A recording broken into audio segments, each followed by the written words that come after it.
Okay, so we've spent some time doing some pretty significant excavation now on this book spine here.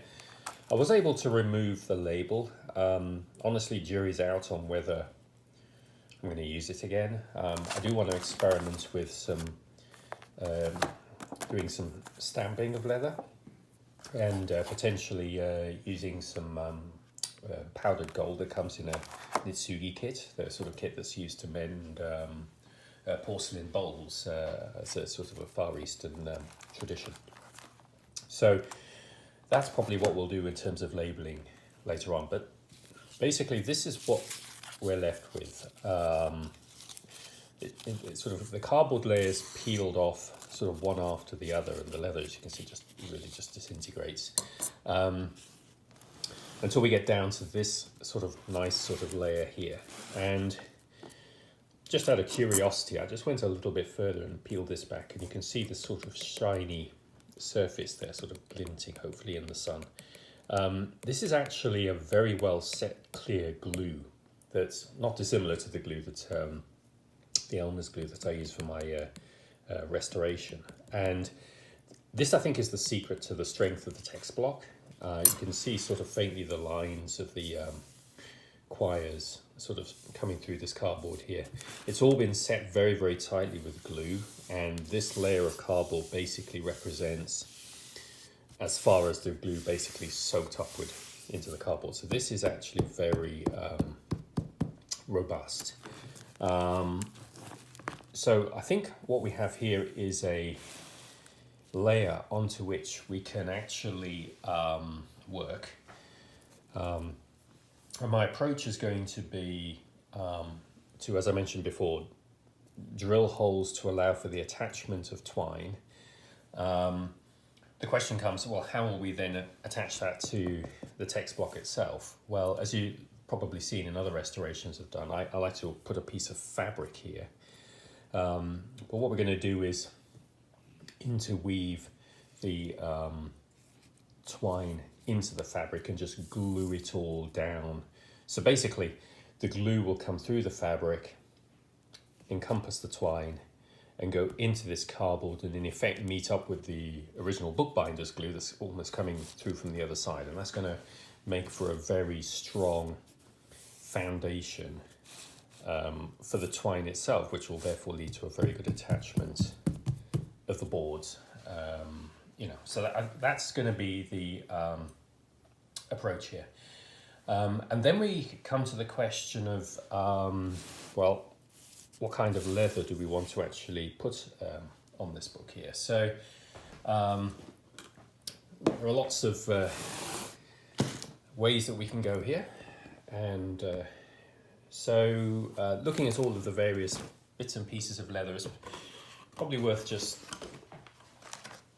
thinking about how different leathers behave. Now, this box right here, these are all the offcuts of leather that I've recycled from my original 1730s volumes that I've used on other book restorations. And it's quite a stiff leather, but what's happened is the original bookbinder pared this leather down until it was really, really thin.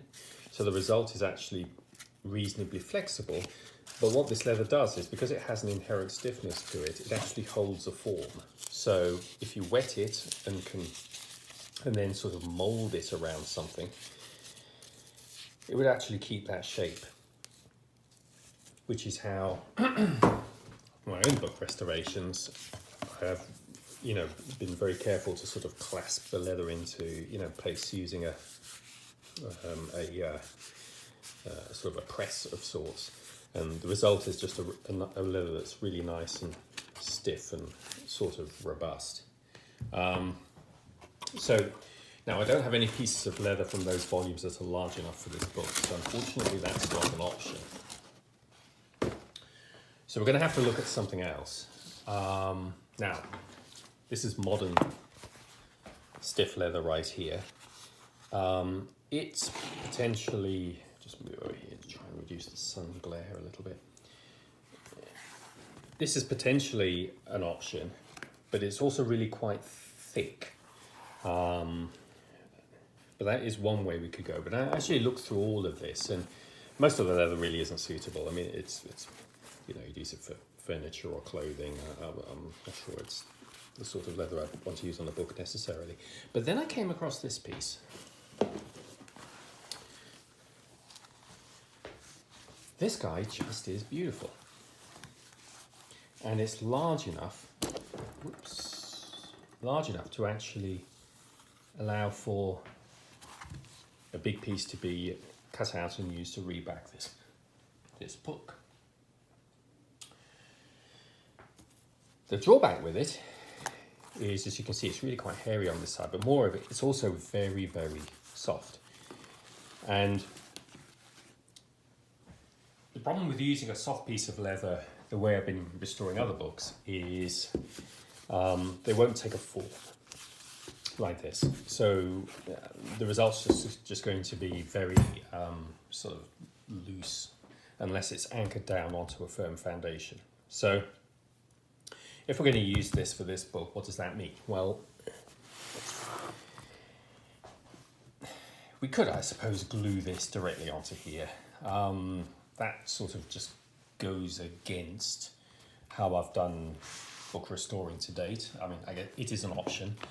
I try to avoid doing that because even though this leather's really soft, the problem with that is you create a single point of failure here on this pivot point because there's no give in anything else because it's all stuck down. So what happens is the leather eventually fails along this line, and then that exposes the twine, which will fail, and then the boards will become unattached.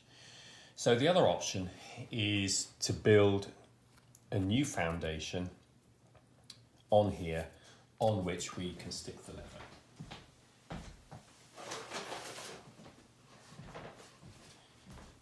And so what I'm going to do is use cardboard tubes to fashion a foundation on which we can glue this leather down so it will actually be quite a firm, robust surface, but we'll still have flex when we open the board, that it'll separate from the underlying spine.